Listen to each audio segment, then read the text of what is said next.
Sometimes life can feel like we're watching the world from outside, just another screen in the background. But what if you could step into a more vibrant, meaningful reality where joy, self-care, and connection take center stage? Welcome to the Merriment Making Space. This is a place for those who care deeply, for caregivers, joy spreaders, and those who pour into others every day. Here, you are invited to pause, reflect, and refill your own cup. Together, we'll celebrate what makes you unique and explore new ways to nurture yourself so you can keep making the world brighter. It's not selfish to take care of yourself. It's essential. Whether it's through kindness, creativity, or reclaiming moments of joy, you have the power to rewrite the narrative. And I'm here to help you rediscover the spark that makes you.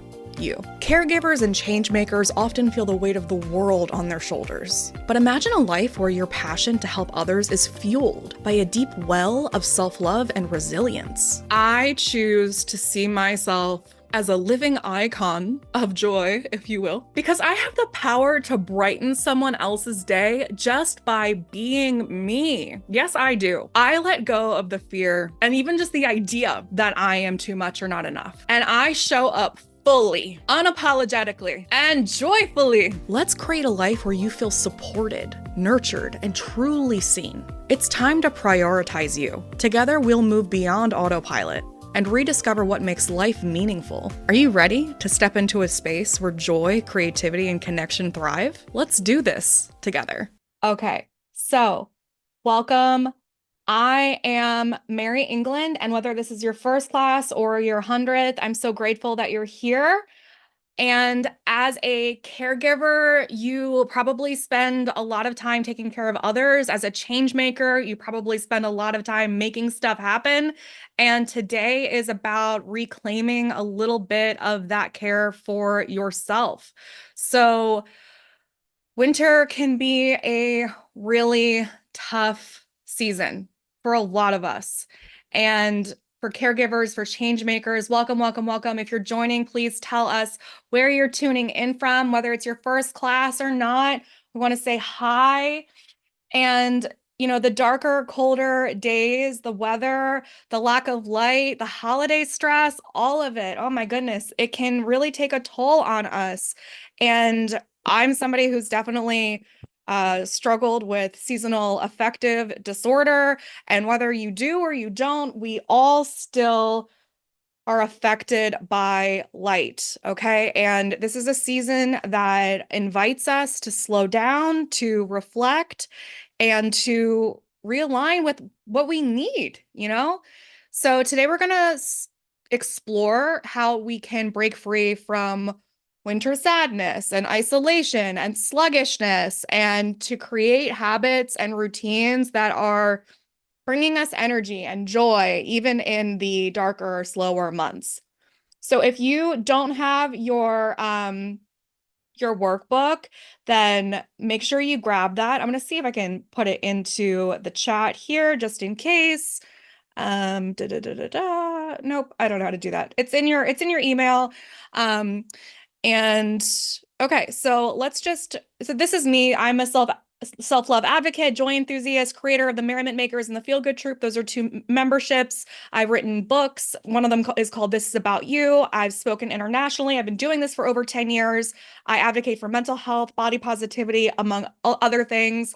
And I'm currently really focusing on caregivers and change makers like you guys, finding joy, confidence, and connection in every season. And also, yellow is my favorite color. And if you like yellow, we are probably going to extra get along. So today, like I promised you guys, we are going to be looking at breaking free from seasonal sadness and anxiety, combating feelings of isolation, especially during the holidays, reclaiming energy and motivation through happiness habits. And there's going to be a lot of surprises that we have going on. I've got my rainbow wheel and it's like a green screen, so it's like not showing up. I'll have to like undo that or just like tell you what's happening when you win. You can win things like a pep talk, a month of free good news texts, or a free coaching session with me. And if you stay till the end, you're also going to get 100 practical tips on making your winter your season of joy, as well as a printable happiness tracker. And it's super cute. It's rainbow. We're also doing multiple giveaways throughout the thing. So if you don't win one, don't worry. There's more coming. There's even one at the very end. Don't leave. We're going probably for about 90 minutes. So, and we're also going to do live Q&A at the end. So don't, we got stuff going on the whole time. Before we get going, let's take a moment to connect in the chat. What do you find most challenging about winter as a caregiver, as a change maker? Like, what is it about balancing your needs with others or finding the energy? What's going on? Like, share what's on your mind. Why are you here? What's hard about winter for you? Tell me. Let's figure out how we can do this, and let's be active in the chat today. Calling on you to participate. We can't do anything without you. We need you in this world. So thank you so much for being here, JH, April, Michaela, Jessica, Alicia. I love it. Let's keep going. Okay, so while you're writing that, I'm going to keep going, but you're not off the key, you're not off the hook. Feeling like you just have way less energy. Yeah. And it's normal too, right? It's very human to feel that way. So the cold makes you want to stay inside in bed. Yeah, does that picture that I kept posting of like how to get out of bed, does that really resonate with you guys? Like, how do we get out of bed? It's like so cozy in here. Yeah. Okay, look, Mitzi is wanting to come on. And you know what? I think it's a good reminder that these cats and dogs and stuff, they want to hibernate, right? It's like a normal thing. If we see like a bear in a cave, we're like, oh, that's normal, right? Like that's a totally normal thing for a bear to be in a cave or a cat to sleep longer in the winter. And why is it that we are like more tough with ourselves about this natural occurrence that happens seasonally? We talk about chapters in our lives, we talk about seasons in our lives, but if you only allow that to be theoretical, it's not going to work when it comes down to the nitty gritty, right? Jessica's saying supporting others with their holiday stress and family issues while also experiencing our own, yes, and also having lower energy inside these grayer days, all of it. Yes, yes, yes, yes. It's hard to be a caregiver and hold space for other people while also dealing with your own stuff. Absolutely. And feeling this loss of motivation. Okay. Okay, good. Not good, but we've got a good participation, a good gamut of things. And yeah, so let's like start by understanding this. Like the sunlight is really what's starting with all this, right? We have the lack of sunlight, the days are getting shorter, we're getting exposed to so much less natural light, and it literally is disrupting your circadian rhythms. The internal clock that regulates your sleep-wake cycle. And without that sunlight, your brain is producing not less of melatonin necessarily, but less serotonin, which we all know at this point is a buzzword. It's the feel-good transmitter. So you are actually having less serotonin in the winter, just naturally. And if you already have, you know, a neurodivergence that has a lack of serotonin, then you're probably going to have a much more difficult time. So being very gentle with yourself and understanding that, and also understanding that you can supplement this. So this feel-good serotonin is something that is there to stabilize your mood. And at the same time, melatonin is also involved and its production increases. Okay, so that's what's making you feel drowsy and sluggish. So you're getting more melatonin and less serotonin. So for your mood as a caregiver, as a change maker, this shift can be extra challenging. Your responsibilities aren't stopping. In fact, they're probably getting more. December is one of the most chaotic months for a lot of people, especially in Western society. So if your energy dips, it's easy to feel like you're not falling behind, not doing enough, and then you get overwhelmed. So understanding this is the first part. The awareness of it is the first part. And it's not just in your head. I want you to understand that it's not just you. It's not you're not crazy. These are actual biological changes, and the good news is that you can counteract them. So the first thing, well, actually, no, the first thing that I want to actually really say is that the simple things are the easiest things. Okay. I really want to remind you that anything that I say today that feels simple, that feels like, well, that might be just a little too easy. Like, I don't know, that seems a little too tried and true. That seems a little too one-on-one. That seems a little too da da da da da. Or I don't know about that. It seems a little too basic, right? I want you to ask yourself, have you done that every day for 20 days or a month? And ask yourself if because we can't get to the 201 level, the 301 level, the 401 level until we integrate those basic necessities every single day. So a lot of times we lose people at the 101 because we think that we're too evolved for that. And I really just want to stress that anything that we hear that seems like, oh, I want that really big solution, that really crazy, insane, wonderful, magical overnight solution, I have some interesting ideas for you. Yes. And I also want to remind you that a lot of it is in your hands. And sometimes that feels almost disempowering because it means that maybe we could have done something more beforehand. So I just want to remind you that sometimes the simple is the best. And that is really wonderful. So the first thing is light. If we're losing light, we want to introduce more light. So a light box, those happy lights, sad lights, I don't know, some people call them happy and sad. And sometimes it doesn't even need to be one of those actual light therapy boxes. It can just be sitting in front of an actual lamp. I sometimes I do that. I just turn on lights all over the place. And also going outside. 20 minutes a day.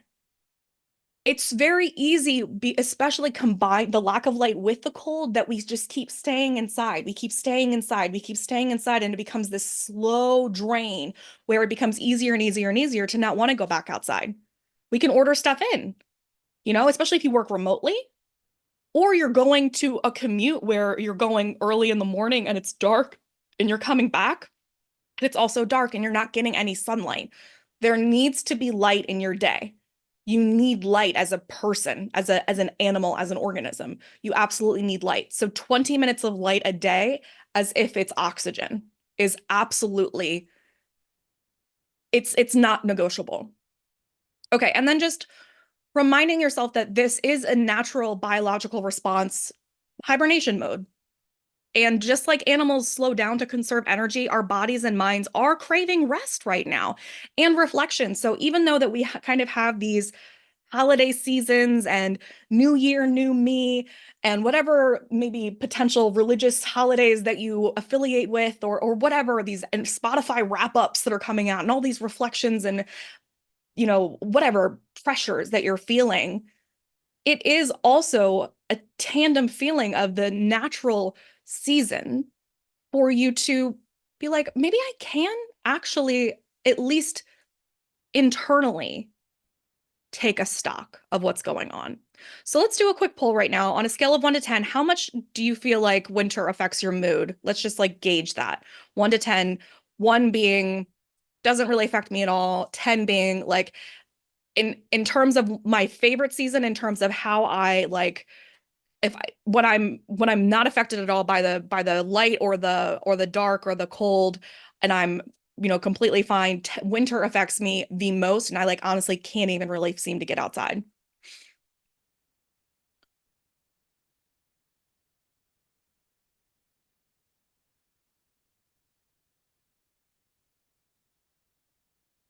7, 8, 7.5, 8.5. Okay.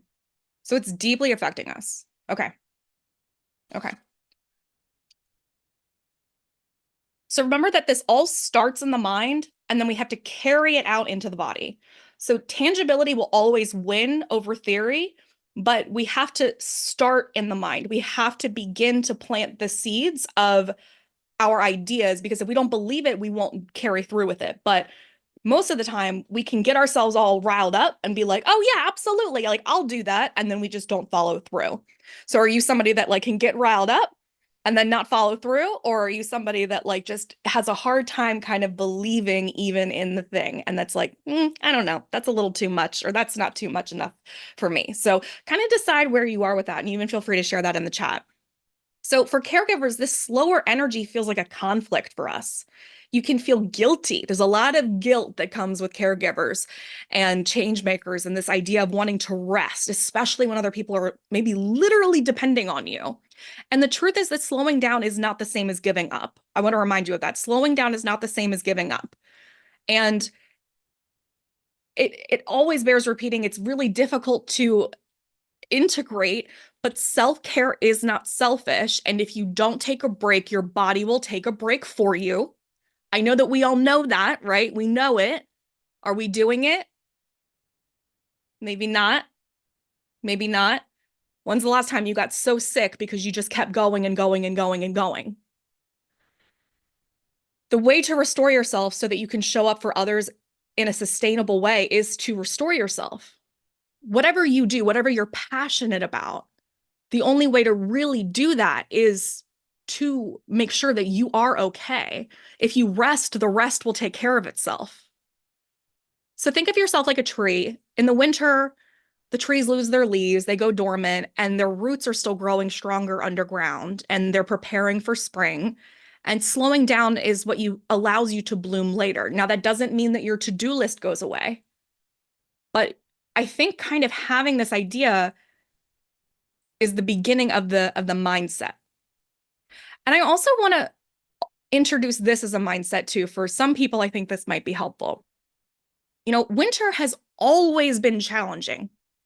Think about how many people had to be alive for us to be alive, right? Our ancestors. And how many kinds of winters there have been. And there's something really powerful to remember, I think, that we are not the first person to experience winter. And we are not going to be the last. And every single one of our ancestors has faced winter. Often, most ancestors have done it with much fewer comforts than we have today, right? And that means that we have a DNA of resilience and the strength that it takes to endure and thrive through tough seasons. That's inside of us right now. It's part of who we are. And winter isn't singling us out. Okay. It just happens. It's just happening. It's a universal experience. And the snow and the darkness and the cold, they're not choosing favorites. They're just part of this natural rhythm of life, a cycle that we are, and everyone before us has moved through. And the good news is that our answers didn't just survive, they made us. They did more. People invented stuff and they thrived and they adapted and grew stronger and passed on their resilience to you. And that same strength is alive in you today. And I want you to think about maybe something that your ancestors might have done to get through the winter. And maybe it was gathering around a fire or making simple meals or leaning on their community. And it's not to diminish our own feelings, our own struggles, but I think having perspective also allows us to zoom out and think about like, yeah, I'm definitely glad I have like central heating or like electricity, right?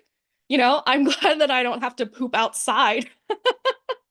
I'm glad that I don't have to like churn butter in the winter too. Like, can you imagine all the things that people had to do for like hundreds of years in the winter that we're not having to do? And it's like, and again, we're not diminishing all the things that we also have to do because as we evolve, our problems don't become physical anymore. They become more existential. And that allows us to do more things. And that's fantastic.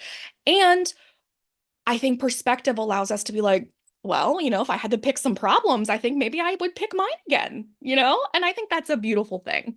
So, what's one small way that you can tap into that same resourcefulness from your own lineage this winter? Any thoughts on that? Anybody? You can maybe like create a comforting ritual with like lighting candles at the end of your workday and be like, thank God I have electricity, or adding more hearty, nourishing foods to your meals, or reaching out to your version of a modern day village for support. I mean, you have texting.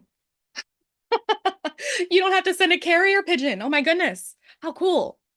So sometimes winter can feel really personal. And it's like it's getting to us. But when we step back, I think that if we can see with the mindset that winter isn't happening to us, it just is happening. And instead of worrying about whether we're handling it right, we can learn and lean into the strength that we already have. Because anytime that you accomplish something, I want you to understand that you did that and you didn't already, like, you didn't really learn anything from that. You didn't become someone new. You just did it. You just tapped into who you already were to do that. And when you understand that when you handle something, when you cope with something, when you deal with something, you're only just tapping into you. So every time you get through winter, you're just tapping into your own strength. So you've done this however many times before, and we will absolutely do it again. But our goal is to do it with joy and fun. And to remember that caring for yourself, I can't say it 100 million times enough, is not selfish. And if you don't check your email or you don't get to everything on your to-do list, most people aren't going to die. Most things are not going to crumble.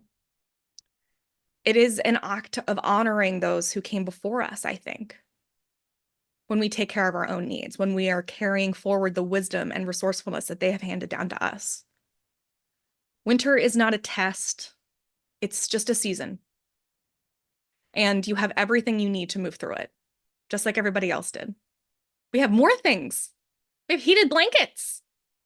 And you are a part of a long, unbroken line of resilience. And I believe that you are strong and you can tap into that strength. And with your desire to help others inside of you already, I know that you can do this so well, so well.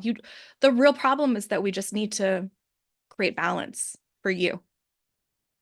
We need to balance the light and the dark. Make sure that you feel good. Sitting under a heated blanket right now. Need to buy a carrier pigeon. Yeah, I think sometimes we need to slow down. Yeah. I think slowing down is, I mean, not just in winter, but in general. My goodness, we are moving so fast. How many things can we write on our to-do list? How many ways are we gathering our worth, like sticks in a basket based on our productivity and our money and our hustle and our posts and all these things? And how good does it feel to just open a handwritten letter? Mm, the coziness of it all. Why can't coziness be worthy? It is. Okay. So what we need to do, if you are so busy and you are having a difficult time making rest and rejuvenation accessible to you, we need to talk about how to fit this into your day. Okay. Now, this is whether you're a mom or a nurse or a teacher or a social worker or working retail, it doesn't matter what you're doing. But most of us don't have time. We just don't. It's the way that our lives have been set up, and it sucks. But what we need to do is make sure that we are implementing the idea that hopefully, well, first of all, can we get on the same page right now before we move on?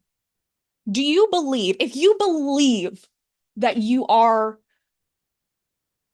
if you can agree that you believe that you deserve to take care of yourself, can you just put like a 1 in the chat? And if you're still like not sure, put a 2. A 7?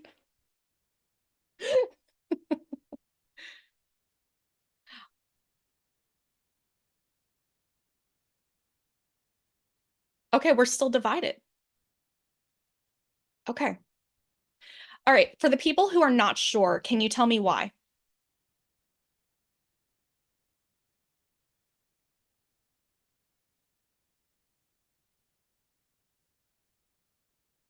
Because we're not going to be able to implement anything until we believe it. And you can unmute if you want, or you can type it out. Michaela or Alicia are twos.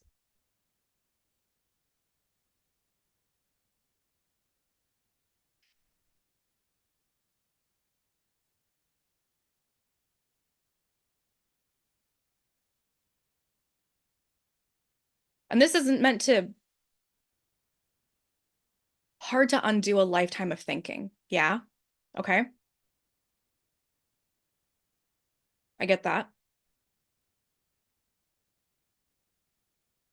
And again, I'm not trying to put you on the spot or make you feel bad. I'm genuinely just only trying to make this as easy as we can moving forward because I don't want to move forward if we don't believe it, you know? We can't do something if we don't believe it. There's no point. Like logically we know we deserve better, but it's hard to make it a habit. Yes. Okay, understood. Never felt like I was good enough or made to feel like I'm not good enough. Always caring for others came first. Okay, got it. Okay, so let's have a little tangent here. So that's the so we understand so we have one camp of kind of like I understand that I'm supposed to do this thing, right? And isn't that like a whole other world, right? We're supposed to do all these things. We're supposed to take care of others. We're supposed to people please. We're supposed to take this class. We're supposed to buy Christmas presents. We're supposed to be polite. Oh my God. All of these things. Too much. Too much. We're too much. We're not enough. We're too much. We're not enough. We're too much. We're not enough. So even me telling you like, okay, well, I need you to take care of yourself. That's another supposed to. And if you're like me, you're like, mm, I'm going to rebel against that. As soon as you tell me that you like my hair up, I put it down. There's something bizarre inside of me that's still rebellious as a 15-year-old that just doesn't want to do anything anyone wants to tell me. Okay, so I get that too. And just this, yeah, like I'm this conditioning from society of us telling ourselves or not even telling us, but everybody else insinuating, especially as women, especially as caretakers, especially as change makers, especially putting us in these roles, never whether or not we even consider, do we want to be caretakers? Do we want to be change makers? Yes, maybe this is something that we love now, that we came to love, but is this something that we wanted? Don't know. This is what happened. Maybe you were a gifted child. Maybe you were in this good girl complex. Maybe this is just something that happened. And now you're like, yeah, I mean, it's becoming a kind of pop psychology. Everybody says all these affirmations and they're like, yeah, you deserve better. And you're like, do I? Why? Why do I deserve better? And let me tell you like something. Let me tell you something. That's why I'm here, right? Okay, so a lot of us are really worried about being too selfish, being narcissistic, right? Like this, we're sociopaths are like the whole new buzzword, right? And there is a sense of entitlement, and release that word if it is too much for you, where we think we are owed something, right? We're immediately good enough and we don't have to do anything. And there's like this whole camp that started in like the late 60s and early 70s of like handing out the participation trophies for just doing nothing, right? Because we were told that there was some psychological research that said, people are responding to positive affirmation. So why not? Let's like help the kids out and let's start telling everybody that they're good. And it actually trickled out throughout every institution. We started saying it in churches and in schools and coaching and all of these things in sports. And it started to happen everywhere. And we realized like, oh, I mean, it's kind of working, but it's kind of leading to this empty feeling of people being a little bit of a dick. Like these people are feeling entitled and they haven't really earned much. They're like, yeah, I'm like famous for nothing. And they have actually done nothing, right? And it happens in so many different ways, right? It's a lot to unpack. This is a whole other masterclass I'm trying to fit in here. But the idea of feeling entitled for being so good and they're kind of a dick, right? We can kind of see that. We can kind of imagine what that looks like, right? Now, there is another side to that same coin where we think we're special because we're not good enough. So I see very often that people say, well, Nobody understands me. My problems are very unique. What I've experienced is very specific and unfortunate. And it kind of almost goes into this other section of being like a martyr. And there's a spectrum of all things, right? There's many versions of a dick and there's many versions of a martyr, but we have these kind of like, or a victim even, like it depends on however you want to say it. But it's the same side of a coin where we feel special and neither of them have been earned. It's like, what, why? Why did this happen? We focused so much on the self, of celebrating the self when there wasn't any unique identity to focus on. It was just the self, that we lost the uniqueness of us inside of that. So some people ended up going in one direction and being like, yeah, that sounds good to me. I am awesome. And then they inflate it. And then some people are like, that does not sound right. That does not sit right. I am not good. Does that make sense? So it's like we are in this camp of feeling like we have been beaten down and told that we're not good enough. And it's like, I just want to introduce to you the idea that what if neither of these are right? What if we're not special simply because we are? We're just human. We are people. People are just people. They shouldn't make you nervous. Everyone's just laughing. They're coming and they're going. Put dirt balls in your pocket and take off both your shoes. People are just people like you. That's a Regina Spektor song.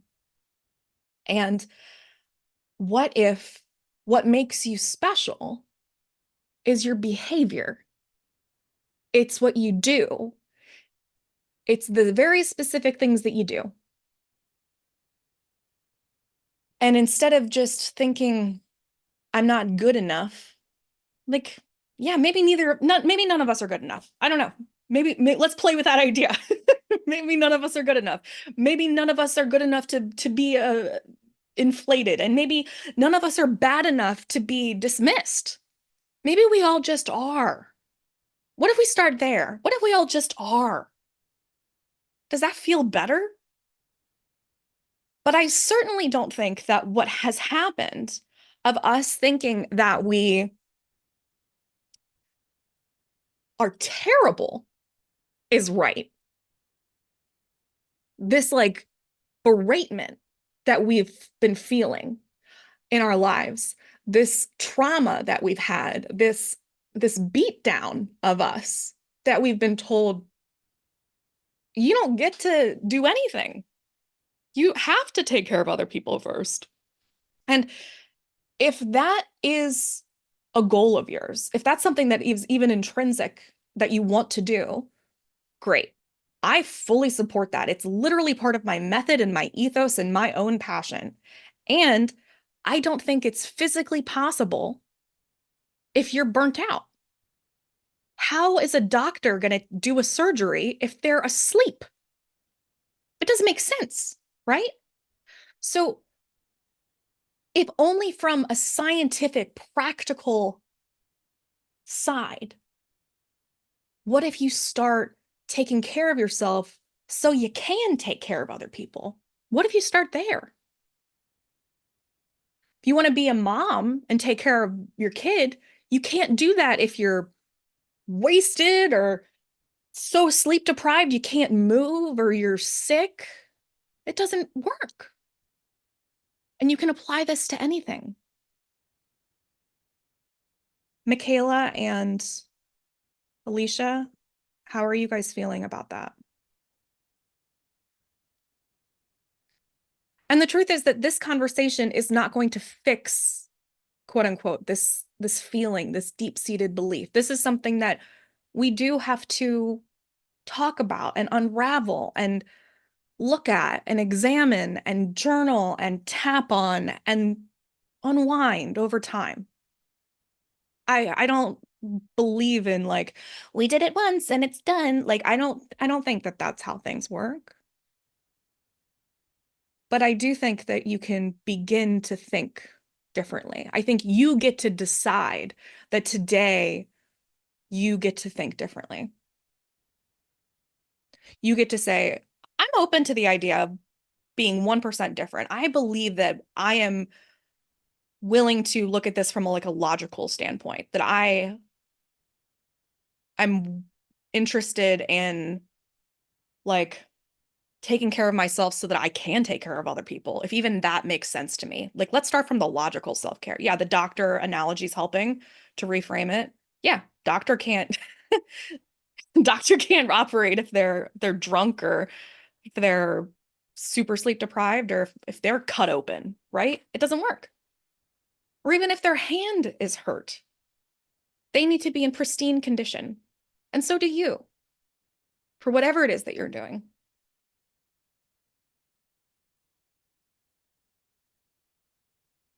Reframing thoughts is the whole thing. Yes, it's the whole thing. Okay, so I feel like we've moved a little bit more towards ones. So now we're going to move on. So now we're looking into how to inject rest into your day. Okay.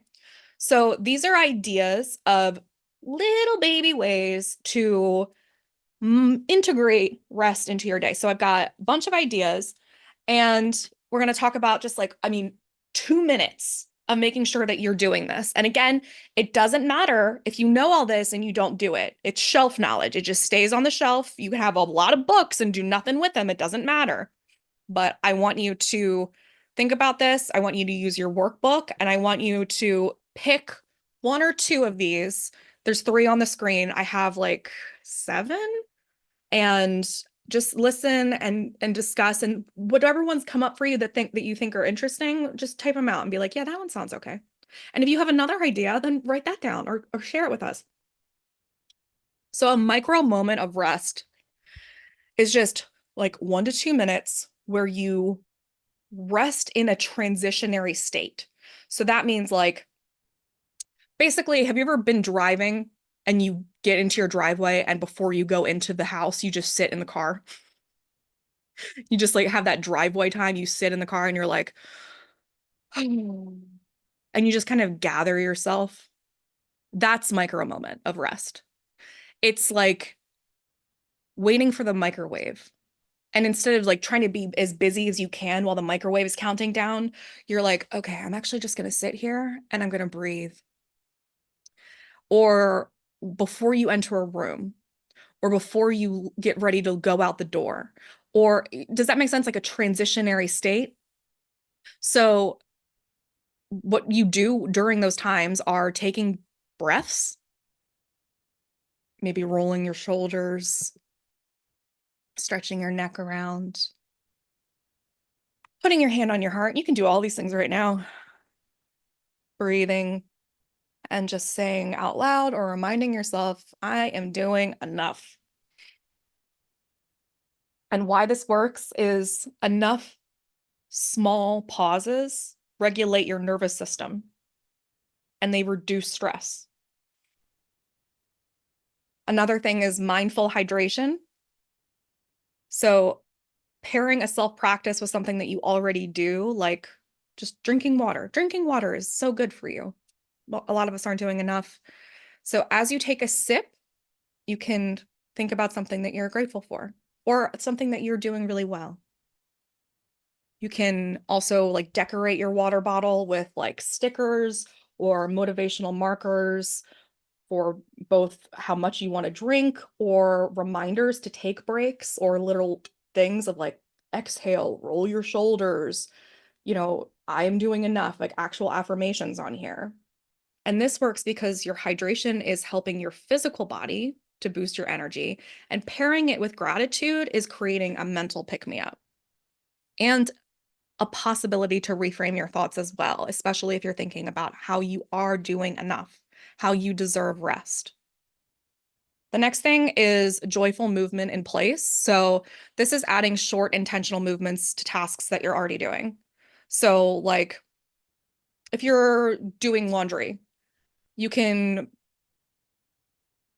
do something that's like a basic kind of exercise, like a calf raise or something, or you could do something like more fun, like a ecstatic dance move, just like flailing around. There doesn't have to be anything strategic about it. You could walk in place while you're brushing your teeth or waiting for your coffee to brew, or you can march around, or you can just like twirl while you're transitioning in between tasks. Like movement releases endorphins. It does not need to be a 20-minute thing. Just you can do this without disrupting your schedule. A sensory reset is when you use your senses to calm or energize yourself in moments of overwhelm. So in the merriment making method, we're talking about hyping yourself up and soothing your nervous system. So you can do things like with small essential oil rollers. There's like plenty of things that like will roll onto your skin, or you can kind of sniff. So there's different smells for different intention. So some things are meant to hype you up, some things are meant to calm you down. Like lavender is pretty standard for calming you down, and then things like peppermint and citrus are meant for boosting you up. And then you can also do things for sensory resets like focusing on noticing 5 things. What do you see? What do you hear? What do you feel? What do you smell? What do you taste? You can also carry a textured stress ball or a bracelet or a stone to touch or fidget with, and or that can be a totem reminder for you to be here now, or go back to any of the other things. It can be a stacked habit of like, let's drink water, let's roll our shoulders, let's do all of those things. These things are taking 2 minutes, okay? And this is engaging your sensory anchors in the present moment and provides an immediate calming effect. Um, okay, I think that's good. All right, let's do our first giveaway. Oh, the other thing I was going to say was use your downtime wisely. I think a lot of us we think we're in downtime, but we're not. We're on the couch, we're scrolling, we're watching TV, and we're not, and we're also guilty that we're in downtime. We are in a state of like thinking about the next thing. We're making notes, we're making lists, we're on screens, like all of that stuff. If you're going to actually rest, rest. Put your phone down, put the screens down, close your eyes, do something that's actually restorative. Okay, so here is how the giveaway works.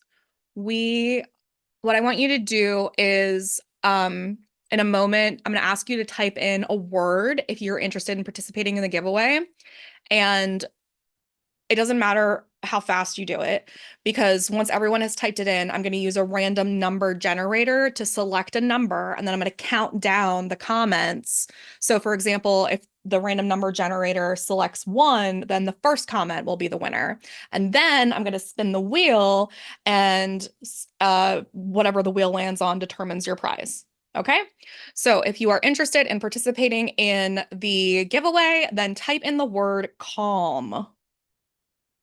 CALM.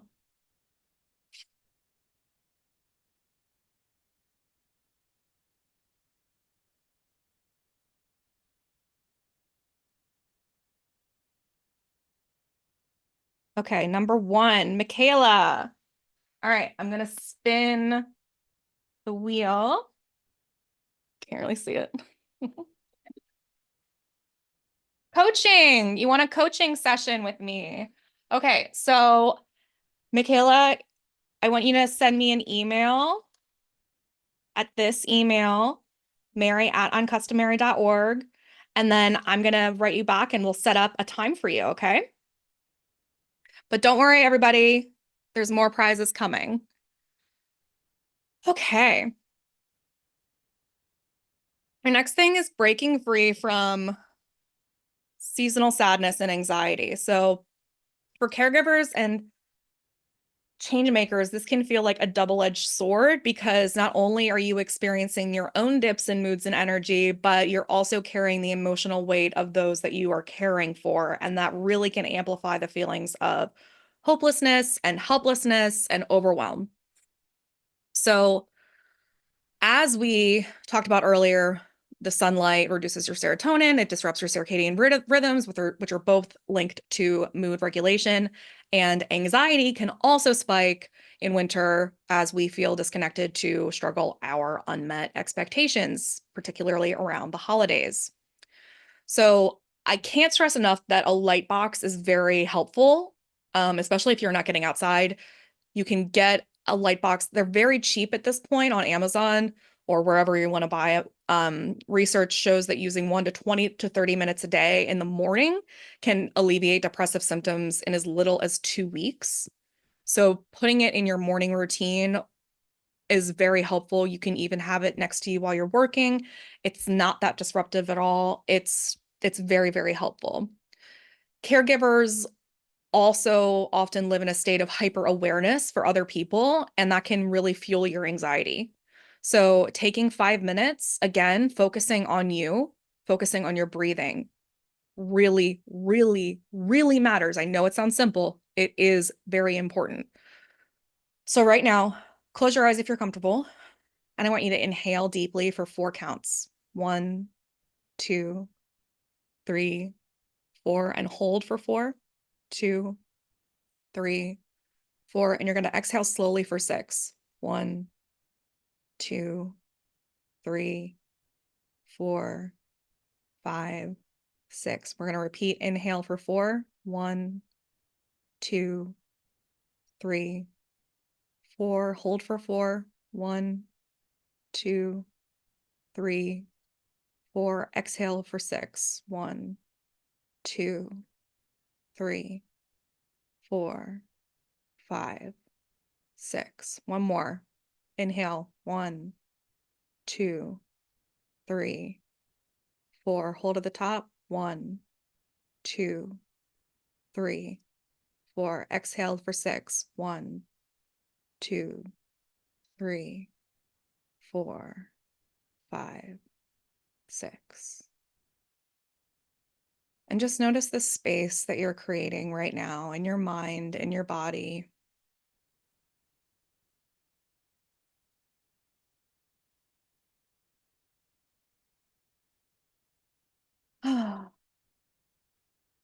One of the other things that really happens all year round, we were talking about reframing thoughts, is negative self-talk. So when sadness and anxiety creeps in, I want you to really try to become aware of the story that you're telling yourself, your inner monologue.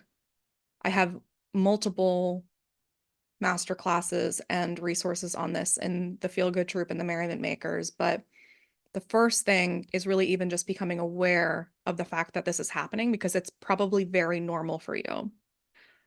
But instead of hearing yourself say, I can't do this, or this is not good enough, I'm not I'm not good enough, whatever it is that you hear yourself say, I want you to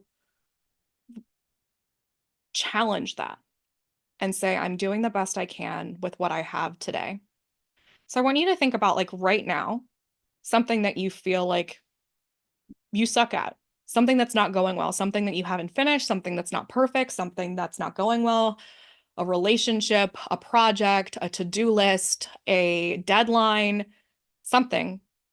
And you can even share it right now in the chat. Something that you feel like you have sadness or anxiety or a story that's like, I can't do this. I suck at this. I'm not doing well at this. And let's reframe it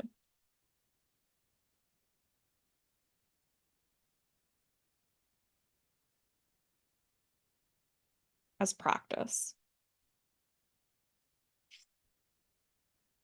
But an easy one is just to say, I am doing the best I can with what I have today.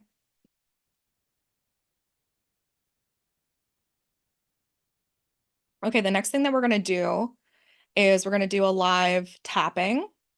So if you've never done this before, it's basically acupressure without the needles. And you're just going to follow along with me as I tap on different parts of my body. If I get to this part, the sleeve is probably going to come up. So I'm just tapping right here on the side of my body.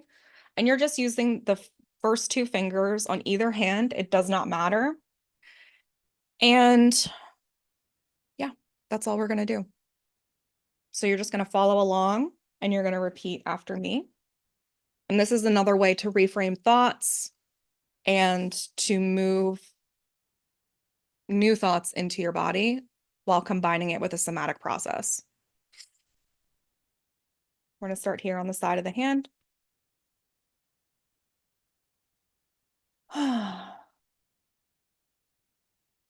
Even though I feel heavy and overwhelmed this winter,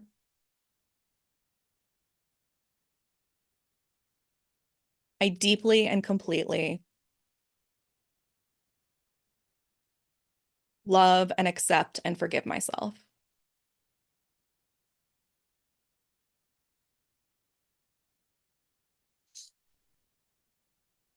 This sadness that I'm feeling,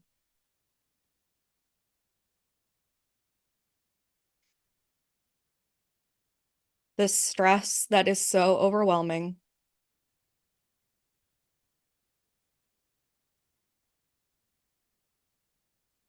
I feel so tired and so stretched thin.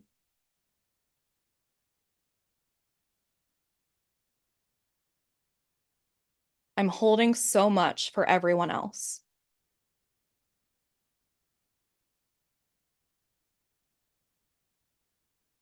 I don't know how to even make space for myself.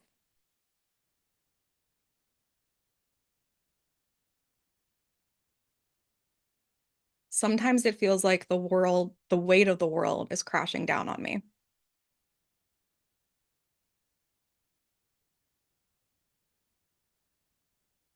Winter can feel heavy and isolating for me.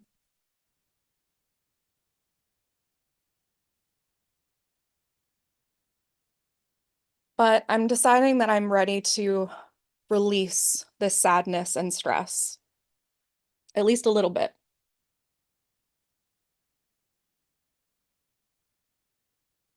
and let go of what's no longer helping me.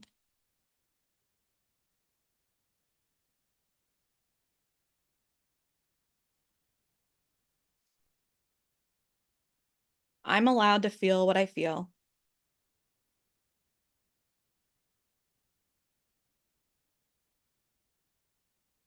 I'm doing the best I can, and that's enough.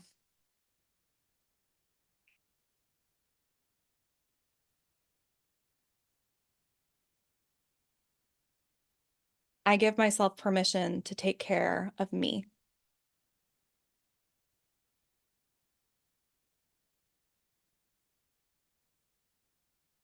I release any guilt for slowing down.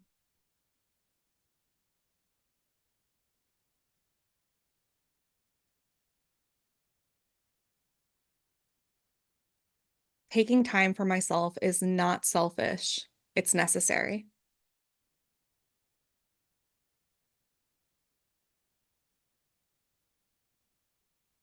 I honor the strength it takes for me to take care of myself and others.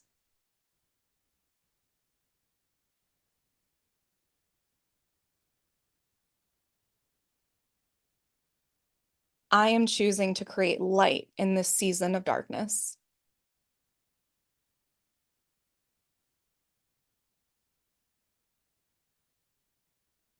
I am calm, grounded, and at peace.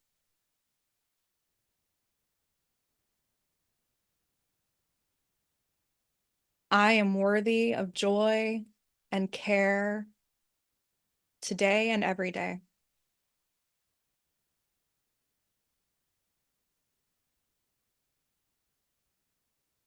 And even though winter can feel heavy, I choose to release what weighs me down and embrace the calm and joy I deserve.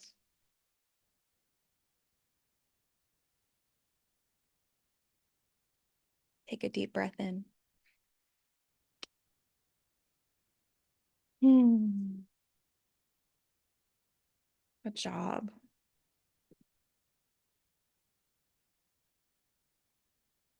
Okay.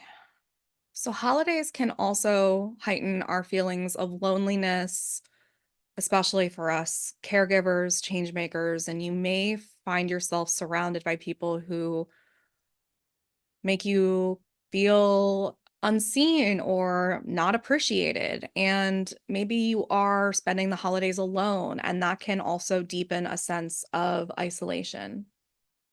So studies show that, social connection is critical for mental health. I think we know that. And even brief interactions can really boost oxytocin, which is the bonding hormone, and reduces stress and increases feelings of belonging. And caregiving also really means giving endlessly to others. But holidays can be an opportunity to create a connection that really nurtures you, really create your own traditions. And it doesn't have to be elaborate or expensive. It can be small, meaningful rituals that make a big difference. So I think planning a ritual of connection for you that makes sense. So it could be a virtual tea party, a gratitude list exchange with friends or family, or organizing some sort of very small gathering would be very helpful for you to have something to look forward to where you're engaging with people. Also, doing acts of kindness that don't feel overextended. Loneliness can often be alleviated by giving, and we want to you know be aware of the fact that if we're overextending ourselves with our to-do list, we don't want to add on to this. But if what you're dealing with is isolation, then this is a way for you to combat that with writing anonymous uplifting notes or donating to a cause that you love, leaving small tokens of joy for other people. um, we know that kindness can reduce depression and increase happiness. And in the Merriment Makers, we have a whole module about spreading joy and kindness and guerrilla kindness and advocacy and all of that. So you can also join a supportive community like the Merriment Makers or the Feel Good Troop or the Positive Pulse. And these are ways to connect with people who understand your experience and feel supported and less alone. So you can think about in the chat one way that you are going to plan to create a connection this holiday season.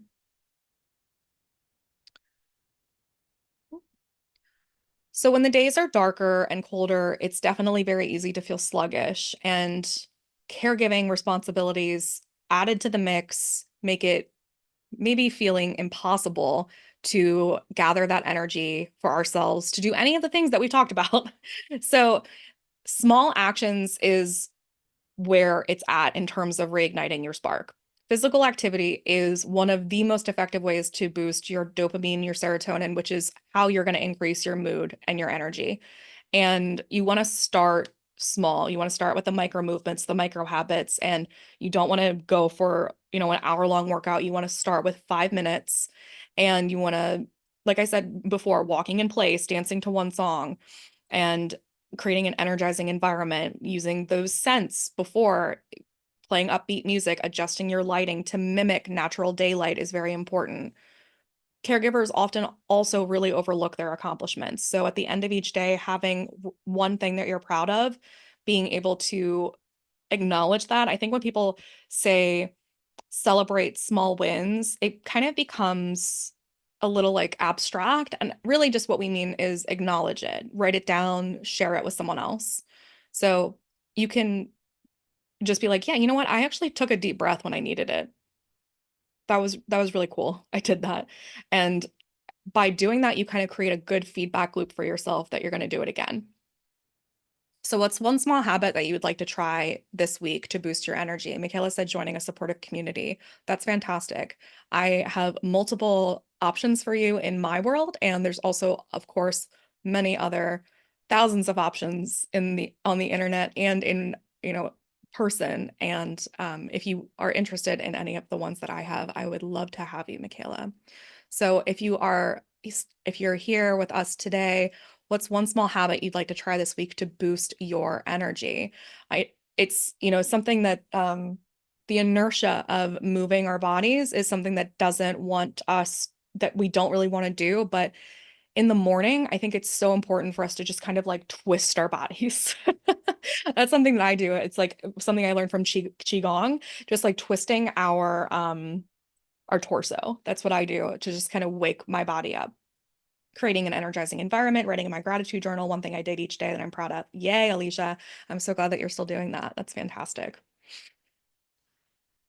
Um, okay. So we talked about how to combat sadness, connect with others, reignite your energy, and remember that these are tools, not demands for yourself.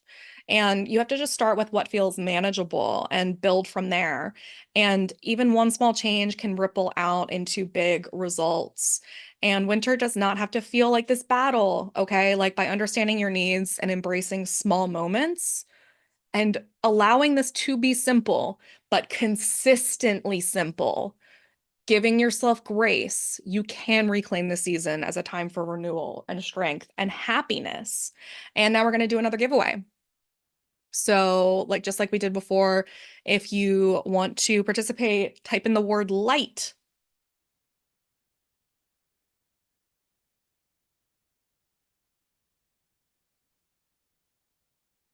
Two, Alicia.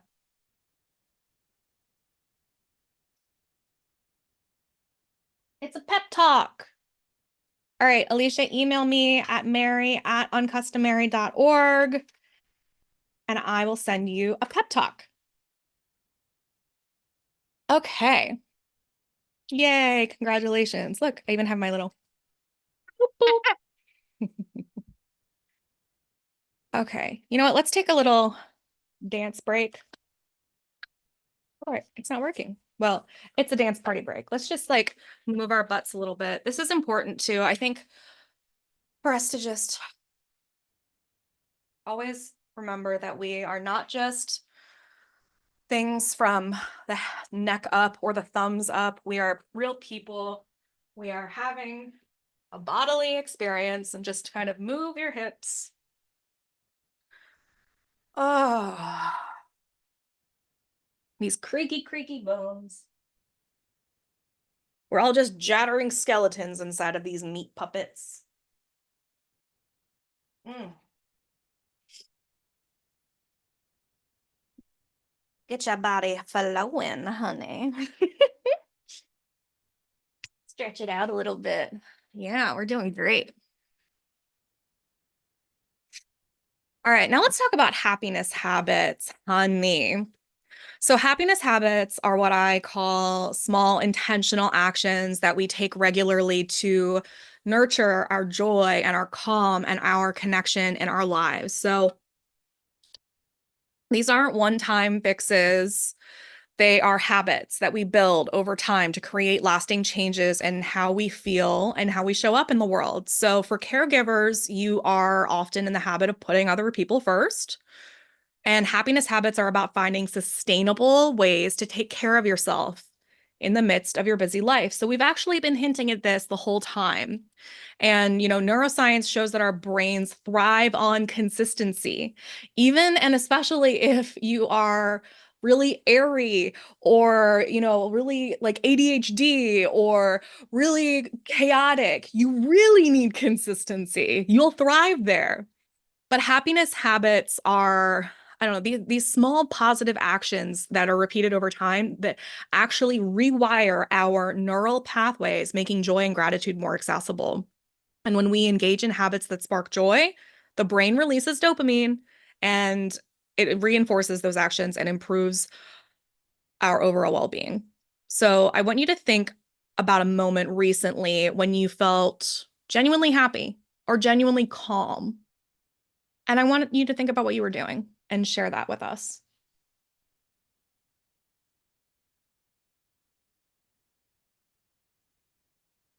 And it is important for you to know what happy is for you. Is happy feeling alive? Is it feeling free? Is it feeling peaceful? Is it feeling invigorated? Is it feeling sensual? And that'll allow you to really understand when you were most feeling happy.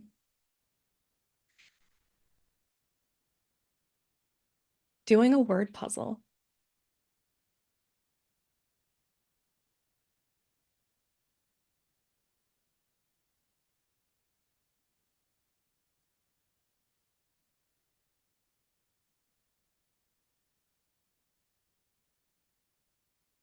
Crafting, doing my nails, fantastic. So these moments are not monumental, right? Like these are things that are ways that we spend our days. These are things that you all decide to do that you took initiative on. And these are also clues for you that will give you ideas into the kind of habits that are going to work best for you. So, how to build habits that stick. Habits can feel daunting at first. And I think a lot of us think that making a habit is something that's like homework that we're going to get graded on and it has to be perfect and we have to spend like an hour on it. And that's just not true, especially when your schedule's packed. So small changes have the power to shift your whole day. And they allow you to pour from, a fuller cup and create a ripple effect of positivity for those people around you. And highlights, habits that stick when they are easy and small are tied to existing routines. So there's a lot of research about if you anchor your new habit to something that already exists, it's going to be so much easier for you. So attaching your new habit to something that you already do, like brushing your teeth or having breakfast or driving to work, is going to make it so much easier for you to remember to do that thing. So, for example, if you want to start a gratitude practice, you can try saying one thing you're grateful while brushing your teeth. So that's what I mean by anchoring it to a routine. And starting small is really important. You don't want to say that you're going to make like 100 things that you're going to do. And you don't want to say you're going to like drive a race and like drive a race, like walk 100 miles or something. Like you just want to start really, really small. If your goal is to meditate daily, you can start with 30 seconds of breathing. You know what I mean? Like just allow yourself to really start small and you can build and then celebrate it and keep a log. And I'm going to give you a happiness habit tracker. And you can also reward yourself. And that looks like something different for everybody. You can take yourself out. You can sometimes just putting the sticker on the thing is the log is the reward. It depends on who you are. But you can give yourself a mental high five or say, I'm proud of me, or have someone else know that you're doing it, or have an accountability buddy. There's different ways that it works for you. But so what's if you want to in the Positive Pulse, the free community, a there's the podcasts about the morning and evening routines. And those are ways to kind of bookend your day with happiness habits. They're 10 minutes each. And there's also a workbook that comes with that um, for the morning one anyway. And I think that might be a really good way to just kind of start if you have no idea what you want to do. But if you already have an idea, then I would love to hear what one small happiness habit is that you would like to add to your day, or something that you just want to keep going. If you're already doing a gratitude practice and that's really working for you, then that's something that you can keep going. You don't have to keep adding stuff if that's already working. You can share that in the chat.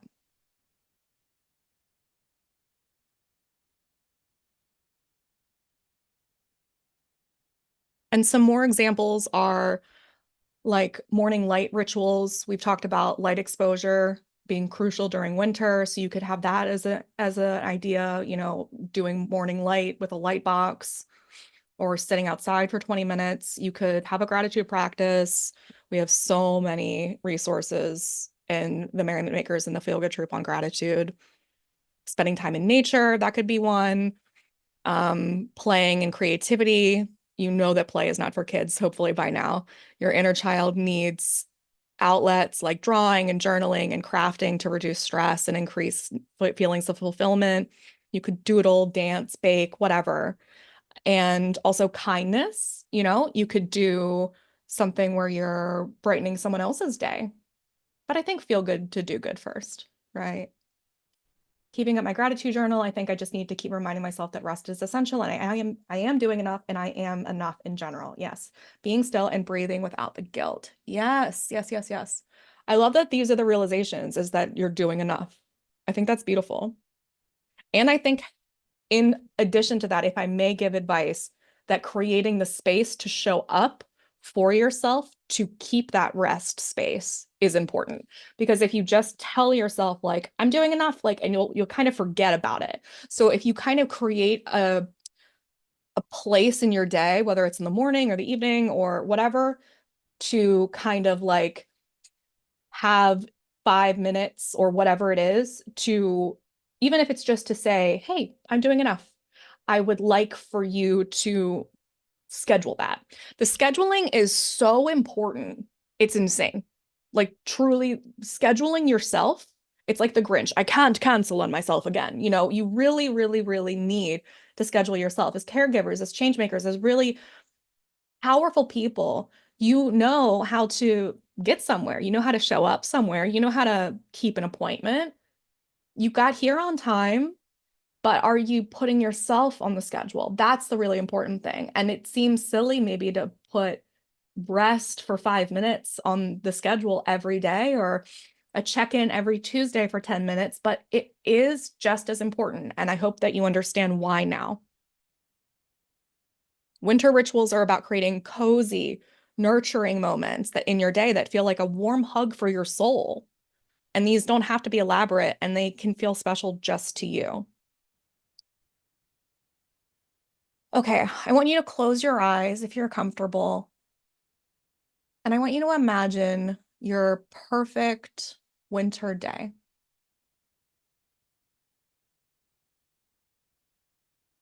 Start from the moment you wake up in your bed.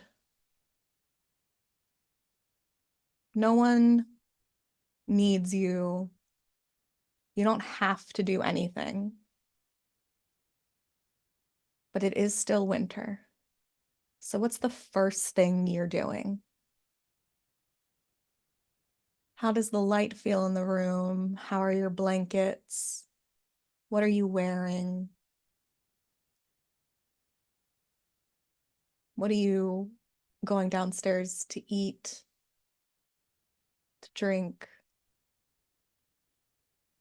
Do you want to go out today? Whether you go out or you stay in, what are the things that are going to bring you joy today? What are you looking forward to? How can you feel both happy and excited and soothed, calm and cozy as you move about your day? Who do you want to connect with? What do you want to make? What do you want to learn? So that when you get back into bed, you feel fulfilled.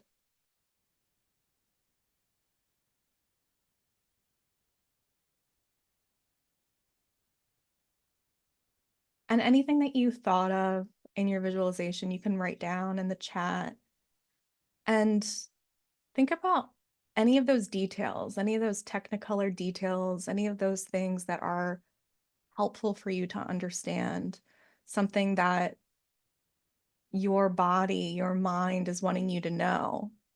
What's something that you saw in that visualization that you can create in real life?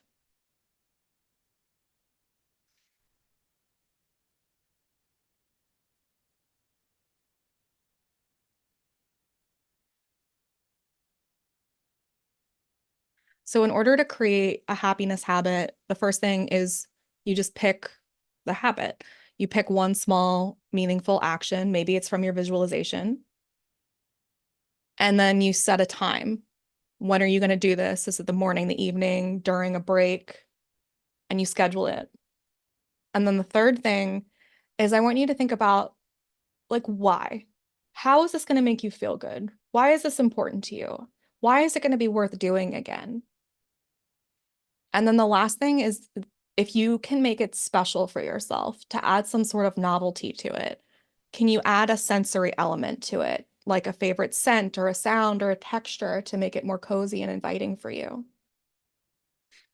And I'd love to know what you decide for your ritual idea in the chat.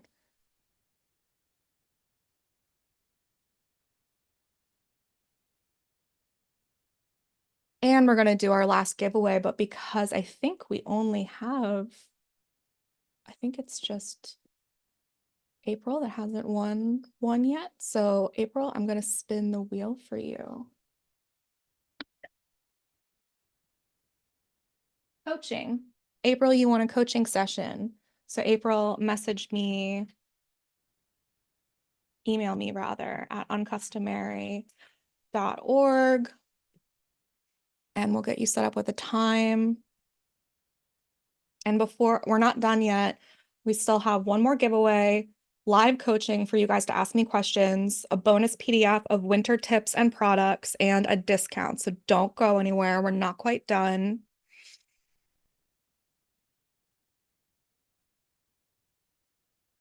So before we wrap up, I just want to take a moment to reflect on everything that we've talked about today, because winter can be tough. It can feel heavy and lonely and exhausting, especially when you are already carrying the weight of caregiving, change making, and being so powerful.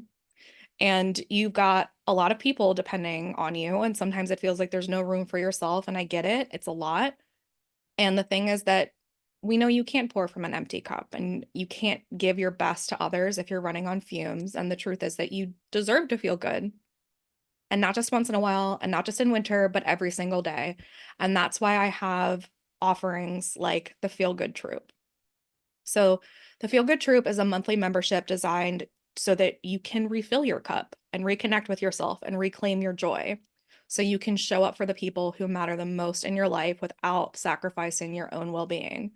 And this is what you get when you join. You get access to 50 plus master classes covering everything from self-care and stress relief to building confidence and boosting energy, monthly live coaching and Q&A sessions where you can connect with me and other members to get personalized guidance and support, a library of workbooks, pep talks, resource guides, and tools to help you implement what you learn in your daily life, and exclusive access to the Relieve Anxiety course, which is $111, but that's included for free.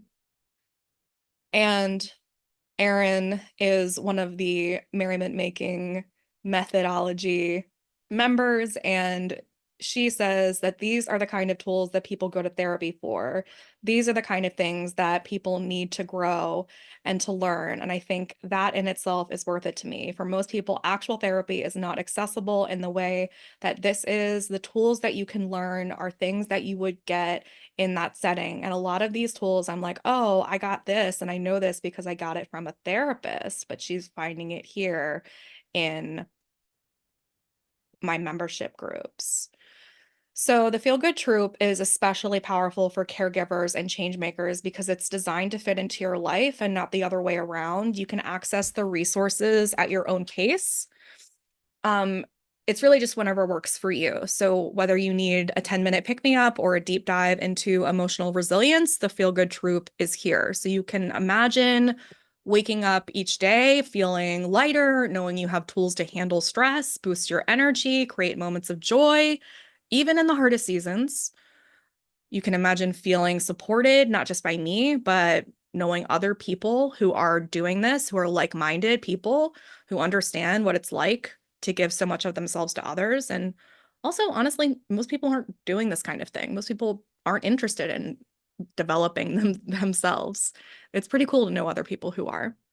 And to imagine the ripple effect that this could create, not just in your own life, but in the lives of the people that you care for.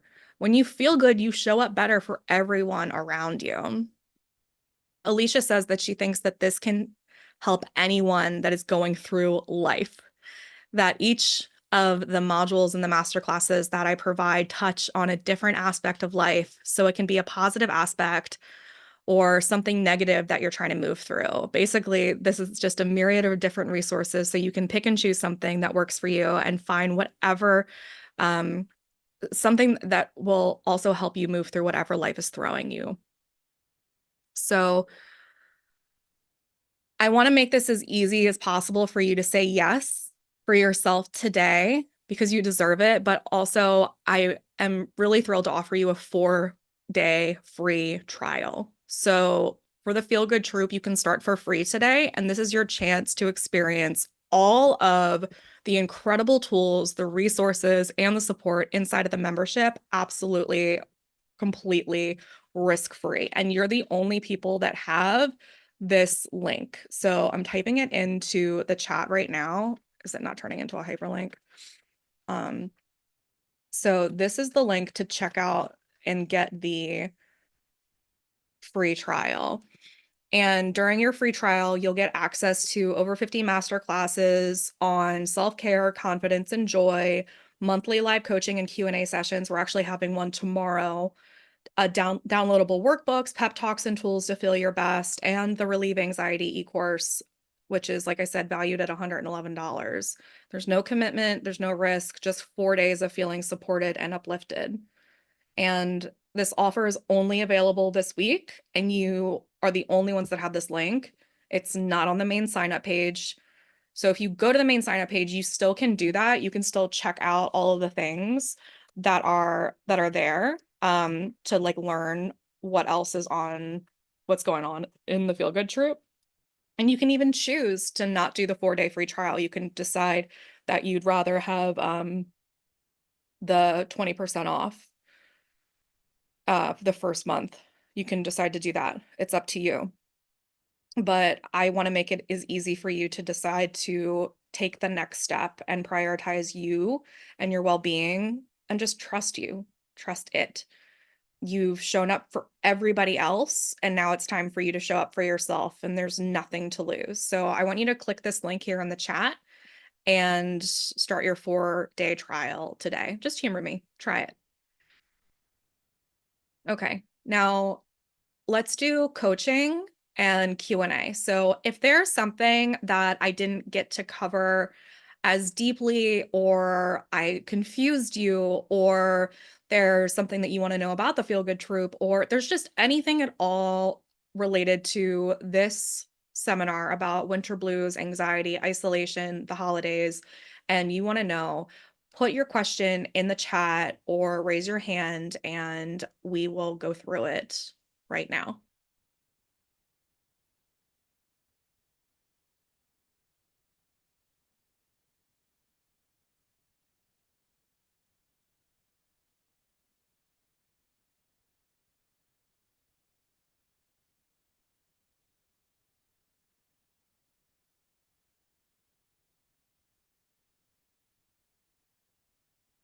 And while you're doing that, if you're wondering if the Feel Good Troop is right for you, you might be thinking that you don't have time, and I get that. And remember that you can't afford to not make time for yourself. You made time for yourself today, and even 10 minutes a day with these tools can transform how you feel. If you're wondering if this is really going to work for you, the answer is definitely yes. The Feel Good Troop is built on proven strategies that work for real people. I don't do anything based on tote bag inspiration. I have been working with positive psychology for over 10 years. I have 2 degrees in psychology, and these are strategies that work for busy caregivers and change makers like you. And if you're on the fence, remember there's no long-term commitment. You can try it for a month and feel how it goes. Okay, so if you don't have any questions, then I'm going to let you know that there is a bonus PDF for you to get a happiness habit tracker and 100 bonus tips on how to get through winter. So some of these are things you can buy, some of them are things that you can do, and then there's also the happiness habit tracker. And it looks like that. You can see that it's like a little rainbow circle. And it's super cute. Just go to that website and you'll just download it and it'll turn over into a PDF.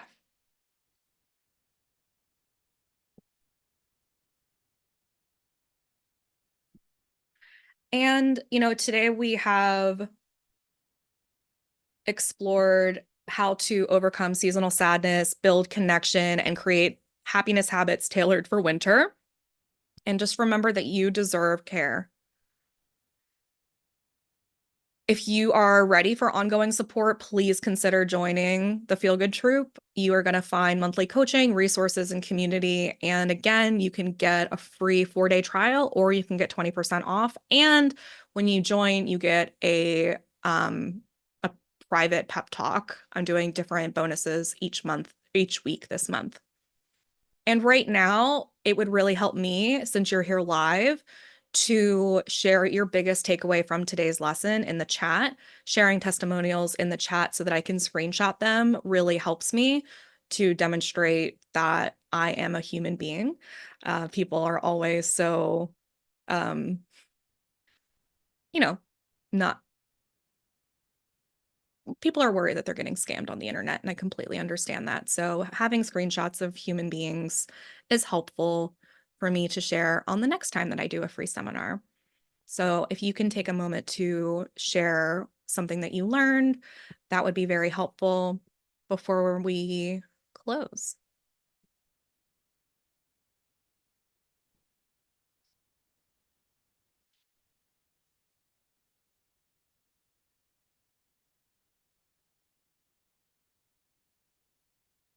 My biggest takeaway is to use affirmations to remind myself that I am doing enough, even when it doesn't always feel like it. Beautiful. I love that for you, April.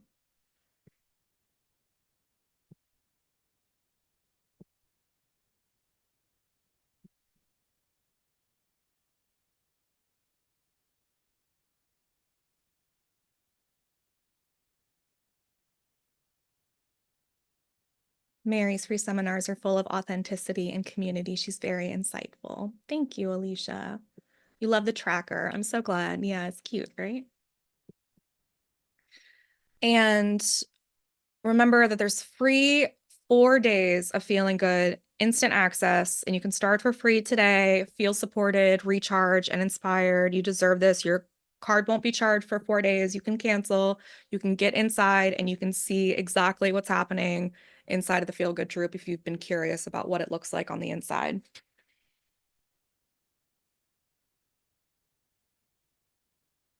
And the link to join is, again,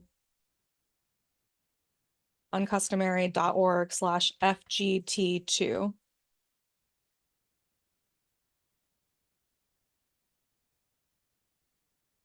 And as soon as you sign up, you'll get instant access to everything. This is your season to feel supported, recharged, and inspired. And we can do this together. So thank you so much for spending this time with me today.